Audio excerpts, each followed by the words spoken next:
Welcome and welcome back, brownie lovers and gluten-free friends. So many choices, 11 boxed mixes, and we have done 1, 2, 3, 4, 5. And this one was almond, and this one was keto friendly and low sugar. So those are out there. If you want to follow along, that would be great. And we are going to do 365. So 365, yeah, my dog got a hold of it, but it's okay. This is the Whole Foods store brand, so gluten-free fudge brownie mix. Let's bake this up, see how it tastes, and see where it comes out. Let's go. And here we go. Here's everything that we need to make this 365 Whole Foods gluten-free fudge brownie mix. It calls for half a cup of vegetable oil plus 2 tablespoons. So that's already here, half a cup plus 2 tablespoons. 2 tablespoons of water. So we can either use 2 tablespoons in the shot glass or 2 of these tablespoons. Either one comes out the same. So I'll use the shot glass, but we need 2 eggs, and of course the mix. And we have the big bowl. My favorite mixing bowl is full of gluten-free pancakes for the morning. So I will share when those come out and how to make those super easy too. So we've got the big bowl, a big hearty spatula, and of course the whisk for the liquids. So let's mix the liquids first. Okay, liquid ingredients are mixed in. So this was 2 eggs, half a cup plus 2 tablespoons of oil, and 2 tablespoons of water. Couple notes here. So notice the color. It's much more of a white and it's thicker than the other mixes have been because there is so much oil, half a cup plus 2 tablespoons. So that's note number 1. Note number 2 is the back of the box did say if you want the fudgy brownie, you need to add a 3rd egg yolk. So that wasn't up here in the instructions. It's over here in this little note. If you want the fudgy part of these fudge brownies, you need to add an extra egg yolk, okay? Next note is normally I would have cut this tip off and shown you how I pour a little, mix a little. This bag is so airtight and chock full. I'm going to have to do it over the bowl with 2 hands and make sure I don't spill any. So I'm going to cut off a corner and put a little in, mix it, put a little in, mix it, and show you what the batter looks like when it's mixed up. So here we go, showing at the halfway mark. This is a little bit thicker than the other mixes. It's not exactly syrupy.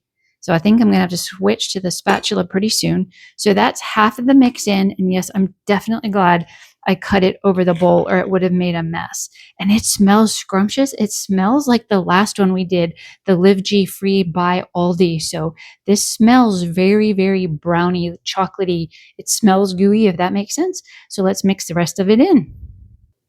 And here it is fully mixed. And boy, does that oil make a difference. This is very tacky, almost like taffy. See how it's not like solid like cake. It's not runny. It's like taffy. It snaps back. It springs back.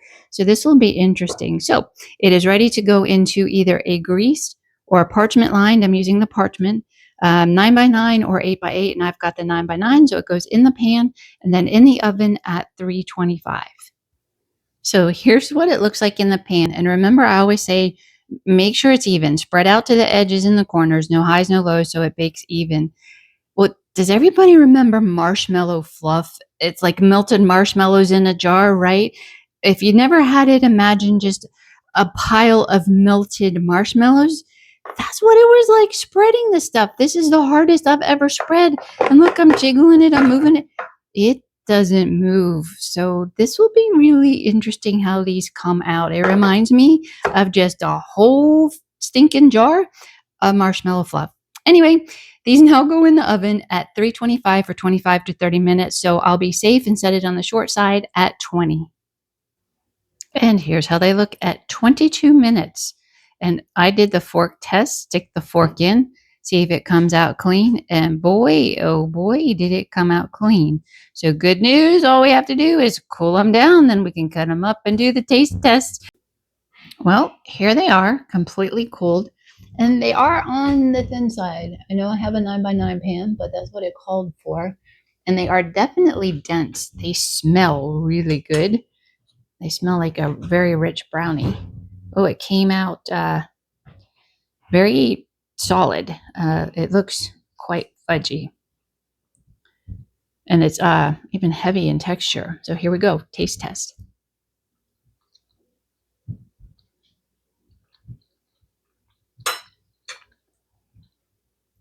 Interesting. Not my number one, but not the bottom. So it has a fudgy center, even though we didn't add that third extra egg yolk to get the full fudginess. It's very dense. It's not a lot of flavor, but it's definitely not like that cocoa powder was. So this would be tied for third or fourth. Not bad, but just not great. So it's acceptable. Hey, if it's the only thing you could get and they have it, go for it. Hope this was very helpful and see you on the next one.